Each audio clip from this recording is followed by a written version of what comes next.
Hello friends, welcome back to my channel. இந்த வீடியோவில் நம்ம காலா கலோஞ்சி சிக்கன் தான் பார்க்க போகிறோம். வாங்க எப்படின்னு வீடியோக்குள்ளே போய் பார்க்கலாம். நம்ம சேனலை ஃபஸ்ட் டைம் பார்க்குற வியூஸ் ப்ளீஸ் சப்ஸ்கிரைப் பண்ணி வச்சுக்கோங்க. அப்போ தான் நான் போடுற வீடியோஸ் எல்லாமே மிஸ் ஆகாம உடனே உங்களுக்கு நோட்டிஃபிகேஷனில் வரும். காலானா வேற ஒன்றும் இல்லை, ஹிந்தியில் கருப்பு நிறத்தை காளான்னு தான் சொல்லுவாங்க. இந்த சிக்கன் நார்மலாக பண்ணுறது மாதிரி இல்லாமல் எல்லா மசாலாவையும் நல்லா வறுத்து காரசாரமாக நல்ல டார்க் சிக்கனாக பண்ண போகிறோம்.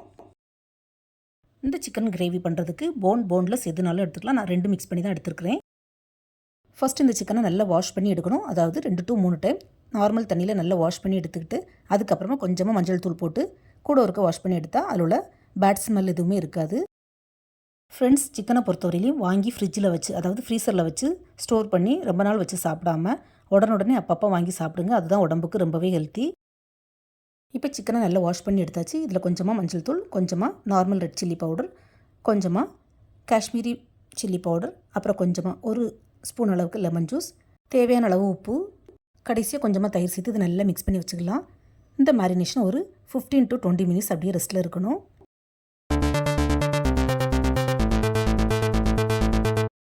சிக்கன் இப்போ நல்லா மேரினேட் ஆகட்டும். நம்ம இதுக்கு தேவையான மசாலாலாம் ரெடி பண்ணி எடுத்துக்கலாம். கேஸ் ஸ்டவ்வில் ஒரு கடாய் வச்சு அதில் 1 ஸ்பூன் அளவுக்கு நல்ல மிளகு சேர்த்துக்கலாம். கூடவே 4 to 5 காஞ்ச மிளகா வத்தல், அதுக்கப்புறமா 2 காஷ்மீரி மிளகா வத்தல். ஸ்கிப் பண்ணாமல் இந்த காஷ்மீரி மிளகா வத்தல் சேர்த்துக்கோங்க. அப்போ தான் கலர்ஃபுல்லாக இருக்கும். இந்த காஷ்மீரி மிளகா வத்தல் சுத்தமாக காரம் இருக்காது, பட் நல்ல கலர் கொடுக்கும். எந்த கிரேவியாக இருந்தாலும் நம்ம இந்த காஷ்மீரி சில்லி பவுடரை யூஸ் பண்ணலாம். என்னோடய வீடியோவை ரெகுலராக பார்க்கக்கூடியவங்களுக்கு தெரிஞ்சிருக்கும். நான் மோஸ்ட்லி இந்த Kashmiri red chilli powder use பண்ணுவேன். மிளகா வத்தலும் நல்ல மிளகும் நல்லா வறுபட்டதுக்கு அப்புறமா 1 ஸ்பூன் சீரகம், 1 ஸ்பூன் சோம்பு சேர்த்து அதையும் லைட்டாக வறுத்து எடுத்துக்கலாம். சீரகமும் சோம்பும் நம்ம ஃபஸ்ட்லேயே வறுக்கிறதுக்கு ஆட் பண்ணிட்டோன்னா சீக்கிரமாக கரிஞ்சு போயிடும். ஸோ பாதி மிளகா வத்தலும் நல்ல மிளகும் பாதி வறுத்ததுக்கு அப்புறமா இதை ஆட் பண்ணால் போதும். இப்போ இந்த வறுத்த மசாலாவை அப்படியே ஆற விட்டுடலாம். ஆறினதுக்கப்புறமா ஒரு மிக்ஸி ஜாரில் சேர்த்துக்கலாம். கூடவே ஒரு 10 to 15 பல் பூண்டு, ஒரு துண்டு இஞ்சி, அப்புறம் 1 ஸ்பூன் போல் மல்லித்தூள் சேர்த்து லைட்டாக பொடிச்சு குறப்பாக பொடிச்சு எடுத்துக்கலாம். மசாலாவை இந்த மாதிரி பொடிச்சதுக்கப்புறமா கொஞ்சமாக தண்ணி சேர்த்து பேஸ்ட் மாதிரி அரைச்சி எடுத்துக்கலாம். இப்போ அரைச்ச பேஸ்ட்டை தனியாக வச்சுக்கலாம். கிரேவி பண்ணுறதுக்கு கேஸ் ஸ்டவ்வில் ஒரு கடாய் வச்சு அதில் கொஞ்சமாக பட்டர் ஆட் பண்ணிக்கலாம். கூடவே கொஞ்சம் தாராளமாக எண்ணெயும் ஆட் பண்ணிக்கலாம். இதில் ஒரு கைப்பிடி அளவுக்கு நறுக்கிய வெங்காயத்தை சேர்த்து வதக்கி விட்டுக்கலாம். ஃப்ரெண்ட்ஸ், இந்த சிக்கனுக்கு நம்ம தக்காளி சேர்க்க போகிறது இல்லை. ஸோ வெங்காயம் கொஞ்சம் தாராளமாக கூட சேர்த்துக்கலாம். கிரேவி திக்காக கிடைக்கும். நான் சாப்பரில் போட்டு வெங்காயத்தை சாப் பண்ணதுனால நல்ல பொடியாகவும் வெங்காயம் கிடச்சிருக்குது. அதே நேரம் சீக்கிரமாகவும் வதங்கிடும். வெங்காயம் இந்த அளவுக்கு வதங்கினதும் அதில் கொஞ்சமாக 1 ஸ்பூன் போல் காஷ்மீரி மிளகாத்தூளை சேர்த்து நல்லா வதக்கி விட்டுக்கலாம். ஃப்ரெண்ட்ஸ், நான் ஆல்ரெடி சொன்ன மாதிரி இந்த கலோஞ்சி சிக்கன் டார்க்காக நல்ல கலர்ஃபுல்லாக கிடைக்கும். இப்போ வெங்காயமும் காஷ்மீரி சில்லி பவுடரும் நல்லா வதங்கிடுச்சு. இந்த ஸ்டேஜில் நம்ம மேரினேட் பண்ணி வச்சுருக்கிற சிக்கன் இது கூட சேர்த்துக்கலாம். சிக்கனை சேர்த்து நல்லா வதக்கி விடணும்.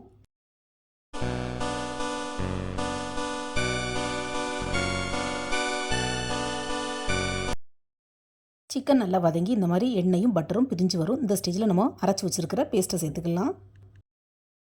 மசாலா சேர்த்து நல்லா மிக்ஸ் பண்ணி விடணும். இந்த மசாலா சேர்த்த உடனே கலோஞ்சி சிக்கனோட கலர் மாற ஆரம்பிச்சிடும். அதே மாதிரி இந்த மசாலா சேர்த்து வதங்கும் போதே சிக்கன் நல்ல ஒரு ஃப்ளேவர் கொடுக்கும். சிக்கன் கூட மசாலாலாம் சேர்த்து நல்லா மிக்ஸ் பண்ணி விட்டதுக்கப்புறமா எக்ஸ்ட்ராவாக உப்பு தேவைப்பட்டால் கொஞ்சமாக உப்பு சேர்த்துக்கோங்க. எனக்கு உப்பு கொஞ்சம் கம்மியாக இருக்குது, ஸோ நான் உப்பு ஆட் பண்ணிக்கிடுறேன். போதும். உப்பு சேர்த்து நல்லா மிக்ஸ் பண்ணி விட்டதுக்கப்புறமா ஒரு லிட்டு போட்டு கொஞ்சம் நேரம் மூடி வச்சிடலாம். ஒரு 5 to 10 மினிட்ஸ் நல்லா கொதிக்கட்டும். இப்போ லிட்டை எடுத்துகிட்டு சிக்கனை நல்லா மிக்ஸ் பண்ணி விட்டுக்கலாம். ஃப்ரெண்ட்ஸ், நம்ம இது வரைக்கும் தண்ணி சேர்க்கவே இல்லை.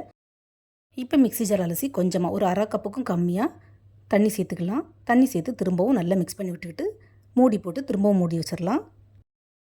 இந்த கலோஞ்சி சிக்கனை தனி பட்டர் போட்டும் செய்யலாம், தனியாக எண்ணெய் ஊற்றியும் செய்யலாம். பட் நான் இன்றைக்கி 2 மிக்ஸ் பண்ணி செஞ்சுருக்கிறேன். இப்போ சிக்கனும் நல்லா வெந்து மசாலாலாம் உள்ளே சூப்பராக இறங்கிடுச்சு.